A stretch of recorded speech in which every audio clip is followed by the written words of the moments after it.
मेरे साथ जुड़े रहने के लिए ज्ञान की खिड़की को सब्सक्राइब करें और बेल आइकन को प्रेस करें। Thank you. नमस्कार दोस्तों, कैसे हैं आप लोग। स्वागत है आपका अपनी ज्ञान की खिड़की में। आज ज्ञान की खिड़की में हम बात करने वाले मल्टी यूज़र ऑपरेटिंग सिस्टम के बारे में। तो आज की वीडियो में हम डिस्कस करेंगे सबसे पहले कि मल्टी यूज़र ऑपरेटिंग सिस्टम होता क्या है, उसके बाद बात करेंगे इसके टाइप्स के बारे में, फिर उसके बाद इसके फीचर्स के बारे में बात करेंगे, फिर लास्ट में इसके एडवांटेजेस और डिसएडवांटेजेस को भी डिस्कस करेंगे। तो आइए बिना किसी देरी के हम अपनी वीडियो की शुरुआत करते हैं। सबसे पहले बात करते हैं मल्टी यूज़र सिस्टम या मल्टी यूज़र ऑपरेटिंग सिस्टम होता क्या है।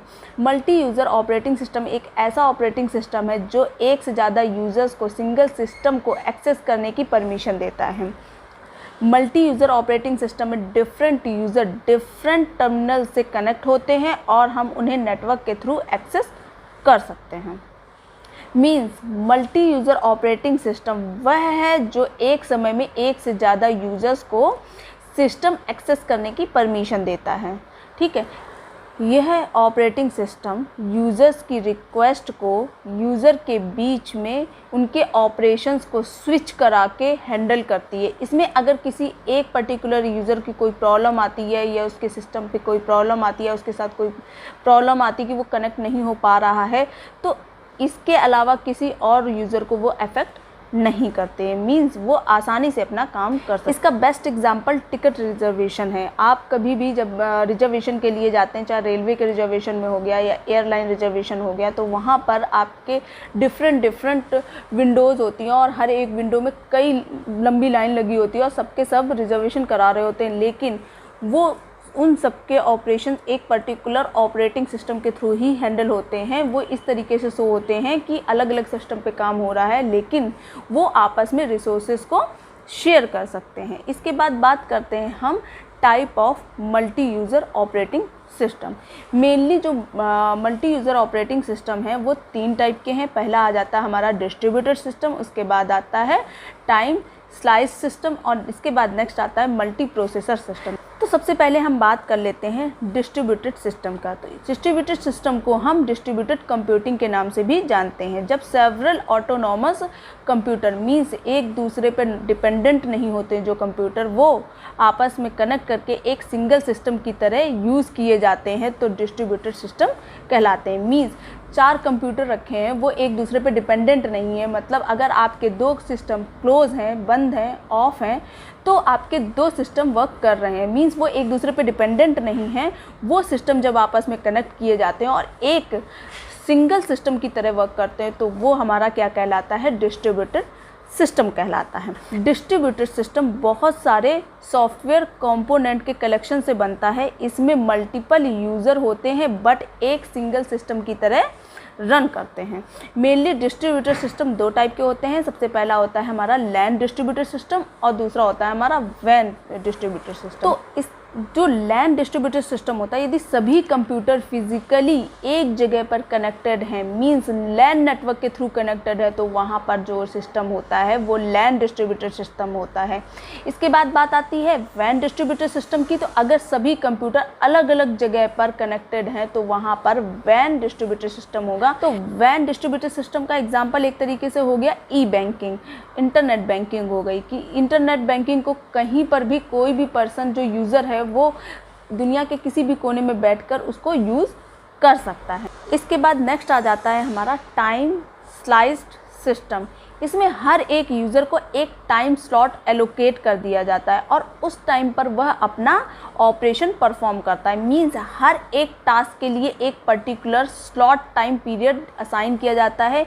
इसमें कुछ टाइम पीरियड के बाद दूसरे टास्क को एग्जीक्यूट कराया जाता है। मींस इसमें हर एक टास्क को पर्टिकुलर टाइम दे दिया जाता है, टाइम ड्यूरेशन दे दी जाती है। वो ऑपरेशन तब तक परफॉर्म होता है और जब टाइम ड्यूरेशन कंप्लीट हो जाती है तो वो नेक्स्ट टास्क परफॉर्म होने लगता है। मींस वो टास्क जो हमारा पहला T1 टास्क है वो हमारा साइलेंट हो जाता है, वो हमारा ऑपरेशन परफॉर्म नहीं करता है। उसके बाद T2 परफॉर्म करेगा और जब T2 कंप्लीट हो जाएगा तो फिर T1 पे आएगा। मींस इसमें स्विचिंग फैसिलिटी प्रोवाइड की जाती है। इसमें ये टाइम स्लॉट इतना छोटा होता है कि यूज़र को लगता है कि सारे के सारे टास्क एक साथ परफॉर्म हो गए। इसे मल्टीटास्किंग ऑपरेटिंग सिस्टम के नाम से भी जाना जाता है। आप फॉर एग्जांपल ले लीजिए, आप पीसी पर काम कर रहे हैं और आप साउंड सुनते सुनते आप कोई भी टाइपिंग कर रहे हैं, MS वर्ड यूज़ कर रहे हैं, तो वहाँ पर आपको क्या लग रहा है, आप दोनों टास्क एक साथ परफॉर्म कर रहे हैं, लेकिन ऐसा नहीं है। यहाँ पर जो प्रोसेसर है वो इतनी जल्दी स्विच कर रहा है एक टास्क के दूसरे टास्क में कि आपको लग रहा है कि दोनों टास्क एक साथ परफॉर्म हो रहे हैं। इसके बाद नेक्स्ट आ जाता है हमारा मल्टी प्रोसेसर ऑपरेटिंग सिस्टम। इसमें एक टाइम में एक से ज़्यादा प्रोसेसर का यूज़ किया जाता है। मींस इसमें सिस्टम तो एक होता है, लेकिन जो हमारे प्रोसेसर होते हैं वो एक से ज़्यादा प्रोसेसर होते हैं और हर एक प्रोसेसर को एक पर्टिकुलर टास्क दे दिया जाता है, एक पर्टिकुलर यूज़र प्रोवाइड करा दिया जाता है। तो हर एक यूज़र के लिए एक पर्टिकुलर प्रोसेसर होता है। इसका एग्जाम्पल जो ले लीजिए, ये हमारा हो गया मल्टी प्रोसेसिंग ऑपरेटिंग सिस्टम। इसका एग्जाम्पल हो गया, इसे मल्टी प्रोसेसिंग ऑपरेटिंग सिस्टम के नाम से भी जाना जाता है। अगर आप मल्टी प्रोसेसिंग के बारे में जानना चाहते हैं तो उसका लिंक मैं आपको डिस्क्रिप्शन बॉक्स में दे। आइए इसके बाद बात कर लेते हैं feature of multi user operating system. तो सबसे पहला हमारा आ जाता है शेयरिंग रिसोर्सेस। मीन्स इसके थ्रू क्या करते हैं, हम रिसोर्सेज को शेयर कर सकते हैं। अगर हमारे पास लिमिटेड रिसोर्सेज हैं तो भी हम उनका यूज़ फुली कर सकते हैं। फॉर एग्जांपल हमारे पास 4 PC हैं लेकिन हमारे पास प्रिंटर एक है। अब जिस PC को प्रिंटर का यूज़ करना होगा उस समय, तो वो प्रिंटर उसके पास कनेक्ट हो जाएगा और वो अपना प्रिंट आउट निकाल सकता है, उसका यूज़ कर सकता है।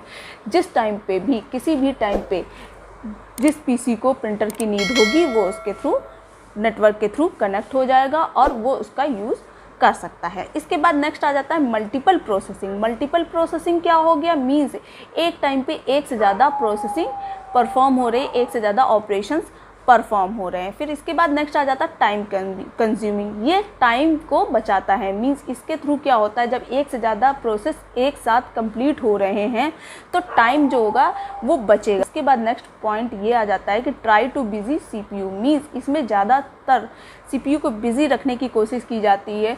मींस अगर हमारा किसी टाइम पीरियड में CPU खाली है, किसी भी प्रोसेस को का वेट कर रहा है, तो नेक्स्ट प्रोसेस एग्जीक्यूशन के लिए आ जाता है। अगर हमारा पहला प्रोसेस किसी रिसोर्स का वेट कर रहा है और उस समय हमारा CPU खाली है, तो उस समय उसको कोई दूसरा प्रोसेस एलोकेट हो जाता है। इसके बाद बात कर लेते हैं इसके एडवांटेजेस की। तो सबसे पहला एडवांटेज हमारा यही हो गया, अगर नेटवर्क में कोई कंप्यूटर सही से काम नहीं कर रहा है तो नेटवर्क में कनेक्टेड बाकी कंप्यूटर पर इसका कोई इम्पैक्ट नहीं पड़ेगा, इस पर कोई इफ़ेक्ट नहीं पड़ेगा। इसके बाद नेक्स्ट पॉइंट हमारा ये आ जाता है कि एक से ज़्यादा यूज़र सेम टाइम पर किसी भी पर्टिकुलर सेम डॉक्यूमेंट को अपने कंप्यूटर पर एक्सेस कर सकते हैं। डॉक्यूमेंट हो गया, इमेज हो गया, म्यूज़िक हो गया, साउंड हो गया, कुछ भी है, कोई भी डेटा है, पर्टिकुलर डेटा को वो एक्सेस कर सकते हैं। नेक्स्ट आ जाता है इसके बाद रिसोर्स शेयरिंग। मैंने आपको प्रिंटर का एग्जांपल दिया ही है कि रिसोर्स को इसमें शेयर किया जाता है, ज़्यादा से ज़्यादा लोग यूज़ कर सकते हैं एक पर्टिकुलर रिसोर्स को। इसके बाद इसके डिसएडवांटेजेस की बात कर लेते हैं। तो मल्टी यूज़र ऑपरेटिंग सिस्टम में होता ही यही है कि ये डेटा को शेयर करता है। मींस यहाँ पर हैकिंग की प्रॉब्लम हो सकती है, डेटा सेफ नहीं होता है, सिक्योरिटी इशू होते हैं। इसके बाद इसमें वायरस अटैक के भी चांसेस है कि अगर एक PC से पर्टिकुलर वायरस आ गया तो वो डेटा वहाँ पर डिलीट हो जाएगा, रिमूव हो जाएगा। मींस इसमें वायरस के आने के चांसेस ज़्यादा होते हैं। तो आई होप कि इस वीडियो के थ्रू आपको मल्टी यूज़र ऑपरेटिंग सिस्टम समझ में आ गया होगा। अगर इससे रिलेटेड कोई आपको कन्फ्यूज़न है तो उसे आप कमेंट बॉक्स में पूछ सकते हैं। अगर आपको वीडियो पसंद आई तो प्लीज़ इसे लाइक कीजिए, ज़्यादा से ज़्यादा लोगों को शेयर कीजिए और कमेंट बॉक्स में अपना रिव्यू देना ना भूलिए। मेरे साथ जुड़े रहने के लिए धन्यवाद। फिर मिलेंगे नेक्स्ट वीडियो में। Thank you.